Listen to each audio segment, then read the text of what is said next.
I wanted to change gears onto our last topic. I saw this at the beginning of the week, and I thought it would be fun to talk about because I think we both saw the Conor McGregor Mayweather fight. Did you watch that? I did indeed. And I think it was as disappointing as I think I kind of expected that to be to a degree. It was interesting, but it wasn't a great fight. Would you have that same point of view? I find it fascinating because I'm a big UFC fan, and it went as I thought it. I thought it would do. So from that end, it was slightly disappointing how he's gassing at the end, but the whole spectacle and the leading up to it was just phenomenal. Actually, I thoroughly enjoyed it. Yeah, I think the best part of the fight was the lead up to the fight, and maybe the first couple of rounds. And my view was fair play to Conor McGregor. I thought he made a good accounting of himself in a with an exceptionally skilled, one of the most skilled boxers I think in modern history. And I wanted to see Conor McGregor smash him because he kind of goes into that same group of boxers that I want to see get their face smashed in, which is Mayweather. But I kind of feel like that's opened up the door to, and there's this new culture of amateur boxing that's making big money with things like YouTubers are fighting and they're making a lot of money. And I noticed this article came out there, and it normally I just read articles and move on, and this made me stop. And whenever I see an article that stops and makes me think, I want to share it with you. So Pacquiao confirms a plan to face Conor McGregor in his next fight. And in it, they essentially said the 42-year-old missed out on fights with Mike Garcia and Terrence Crawford last year due to coronavirus. Both he and the UFC star McGregor both announced they had held talks over a boxing bout earlier this year, but an agreement was not reached. And I kind of feel like this is an easy fight for Pacquiao to take on to win some easy money. For McGregor, again, it's going to make money for him. And it's not going to beat the shit out of him as much as, let's say, one of his UFC fights are. I feel like this is starting to be a watered down product that's doing a disservice to the fan now. I think it's only for the benefit of Pacquiao and McGregor at this point. Yeah, great point, mate. And I would, in this example, I would be in agreement with you. I think one of the fights not so long ago was Jake Paul versus Nate Robinson. I don't know if you saw that, but again, that's two non-boxers. You've got one athlete and one social media star. Now that's interesting. That I agree. Talking, and that, like, I think they've opened up a window for entertainment now. That is always going to be of interest to people. The KSI versus his brother Logan Paul, like that's interesting. But I think when it comes to the boxer versus MMA, sadly, it's kind of gone. And unless you have some, like, for example, there's a guy in the UFC. You've got like Francis Ngannou, he is a freak of nature from Africa, used to work in the mines all day. You see his physique and everything. He's just like, and you see how long his arms are and his big his fists are. And if you put him against the Tyson, like someone that's gone past their prime, that's older, versus this physical specimen that's bigger, that's interesting. Yeah. And that's what made McGregor versus Mayweather somewhat palatable, is that if you let the boxing gods go, McGregor would have destroyed him in anything outside of boxing. But when you just tie it up a little bit, McGregor's the bigger man. He's super fit. He's current, whilst Mayweather's been retired for so long. It made an interesting matchup. I think so. But we've kind of seen that. Pacquiao is not Mayweather. That's been proven. It's smaller than Mayweather, so that kind of disproves it. We've seen Conor do this. So, outside of the two people involved in this case, I don't really understand it unless it's a different kind of paradigm shift, like the one I explained. I'm not interested in it. No, I'm not either. And I think Pacquiao isn't far removed from, well, he isn't, but he made a good case. I think he held him. Let me try to get the sentence right. He made a good accounting of himself when I saw his fight against Mayweather. It wasn't like. It wasn't So I don't think there's a lot in it. I think Mayweather is the better boxer. I think he's going to historically be known as the better boxer, and not many people will argue that. But I don't think they're going to say Pacquiao was that far out of that conversation. In another time, if Mayweather wasn't there, Pacquiao would be the undisputed best boxer in that sort of weight class. But when it comes to, let's say, Logan Paul and Conor McGregor, I find that intriguing. Same as I found Logan Paul and Nate Robinson. Was it Nate Robinson? Intriguing. Because this is, boxing is not an area that Conor McGregor, it's not something that he would, it's not his niche, I guess. And Logan Paul, for all intents and purposes, sounds like he's taking boxing very seriously, and he's taking it on as a career and a profession.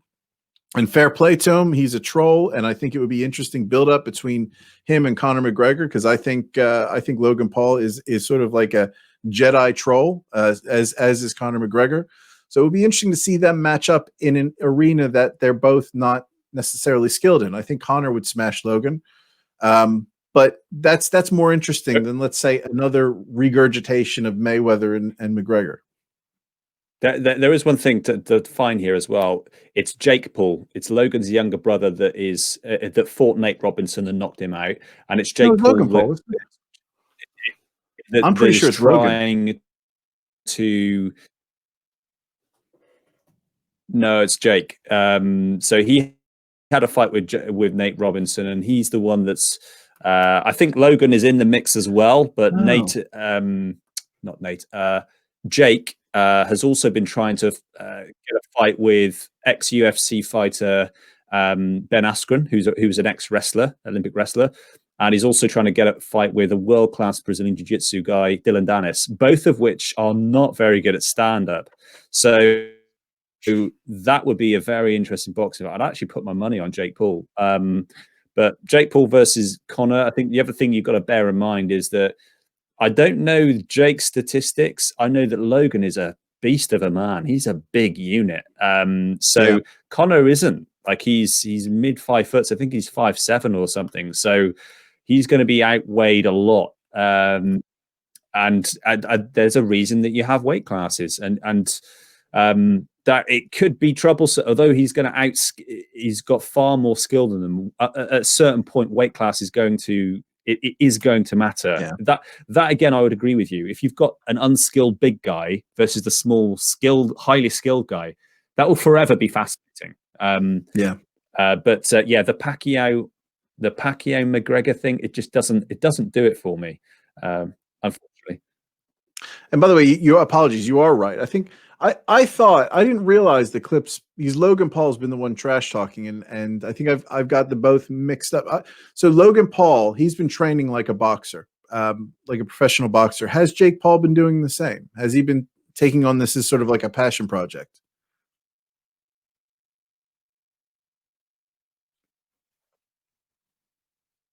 Logan Paul took on KSI, and so the older brother, bigger YouTuber star, he took on KSI in a massive bout that they put on YouTube, I think, or they streamed it and they had like a payment for it. Like these non-professional boxers, 2 YouTubers made a shit ton of money from it. They did awesome, and that really opened people's eyes as well to what's possible. Then off the back of it, you've got just before that you would have had the McGregor versus Mayweather, and then this thing has just come out. And then now Logan's younger brother Jake, I believe it's his younger brother anyway, took on Nate Robinson in a bout and floored him and looked quite good. Like his skills were pretty damn reasonable. And Nate Robinson was an extremely athletic ex-NBA player and dunk champion. So he's not taking on some, just average Joe there. But so my interpretation was that Jake Paul has been training like a professional, because Jake Paul has been slinging shit everywhere with ex-fighters and current fighters. I think I'm getting confused. I think I'm mixing them up. Yeah, I'm definitely mixing that. I think I've mixed those two up. I think I knew the topic. I just got Logan and Jake mixed up, which, to be fair, it's not hard to do between the two of them anyway. We'll see what happens, though. Yeah, I think we'll see where that goes. The shit talking was really interesting, Sean, because one of the guys that I kind of follow from the UFC front is Brendan Schaub. He's an ex-fighter, and he's got a program called Below the Belt. And he was interviewing Dylan Dennis, this Brazilian Jiu-Jitsu black belt world champion, who, again, if he grabs a hold of you, he is going to snap you in half. He's going to break your arm, break your leg.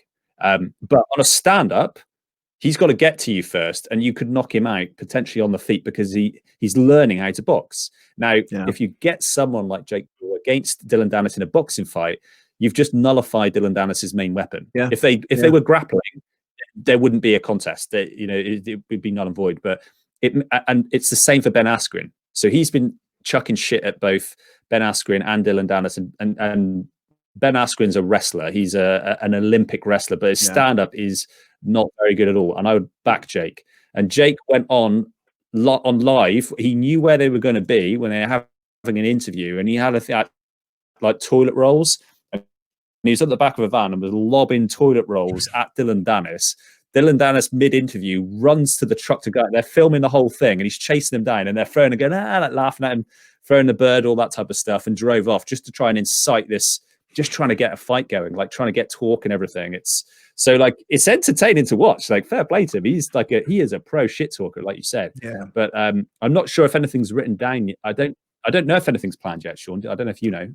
I didn't see. I know that there's a lot of things flying around, and I think if we look at McGregor, what I understand is there's going to be a lot of money involved in that. I don't think McGregor's necessarily saying no. And I saw a few quotes saying you've pissed off the wrong Irishman, which I don't know if that's sort of a clue that maybe something might come of it.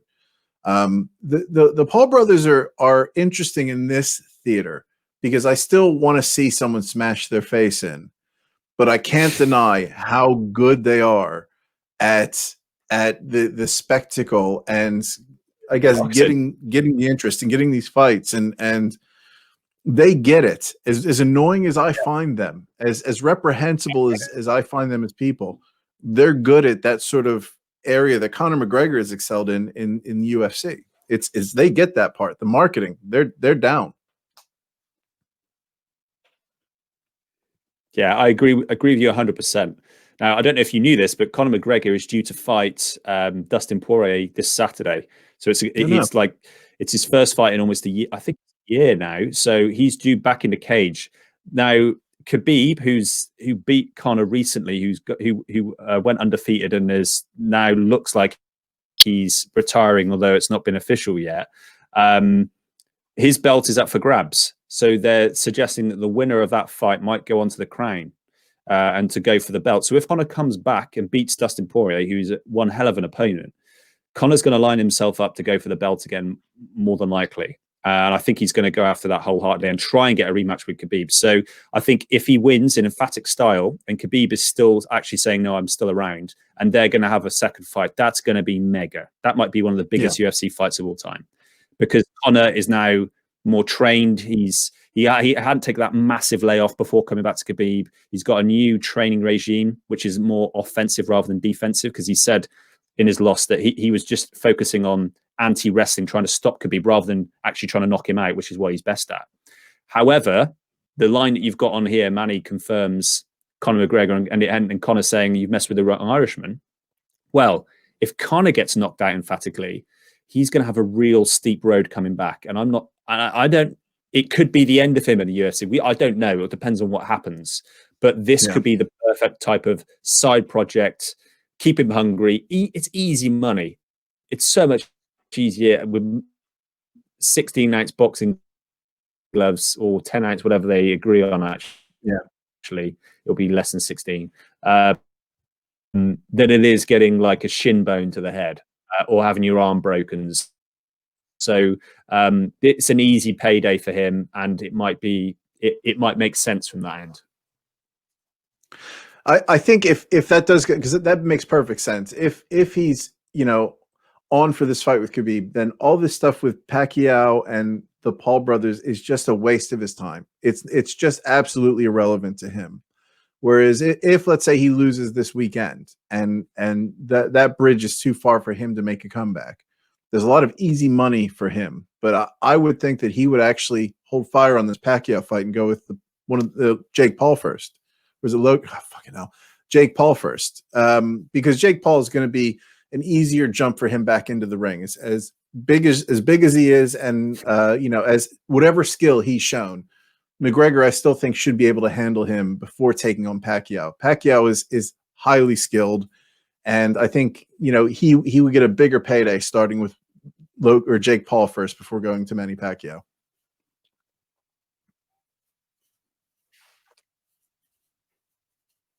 The thing is, Connor, like him or loathe him, he sits in the same pool as the Paul brothers. That they're excellent marketers. They're great businessmen.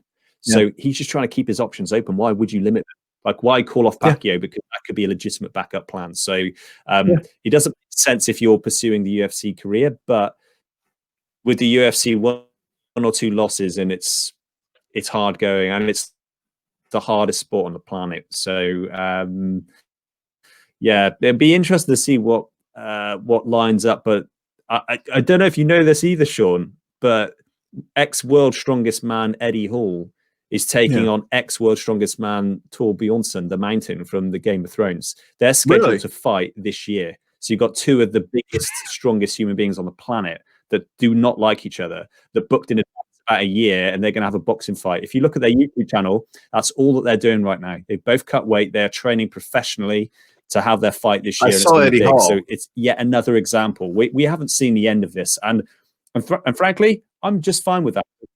No, I'm fine with it too. Boxing is a beautiful sport, and it's a great discipline. And if I want to see two people that sign up and like, you go for it. I'm just going to sit back and enjoy it.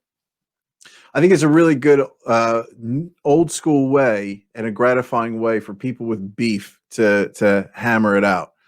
And I am all for like safe, sanctioned blood sports, so to speak, amongst people that aren't necessarily skilled. I don't know, it was a comedian was talking about this. It might have even been on the Joe Rogan podcast. It was a female comedian saying, I'd be more interested in seeing old people fight. Seeing these, two old actors fight than, let's say, two young, really fit, boxers fighting.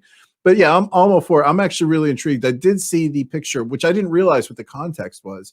I saw a picture of Eddie Hall looking like still big, but ripped. And like he had dropped a lot of fat. And I can't imagine what the Mountain, the Mountain, Bjorn, I forget what his name is, what he's going to look like for this. But I am very intrigued to see this. I think we need to monitor this. I think we need to pick up McGregor next week after the fight. So I'll keep an eye out for that. So we've got our sports segment lined up. If Veg is back in, she can jump in on that. So it'll be interesting to see how this evolves, though. Yeah, totally agree, man. I love it. That's what I love about sport. I think it's undeniable as a human being. I'll speak as a man anyway, that I'll always enjoy watching combat between two people, and it's as long as it's not bullying.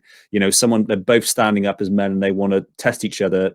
Good luck to both of you, and I find that entertaining, and I think forever will when it's put in that place. So watch this space.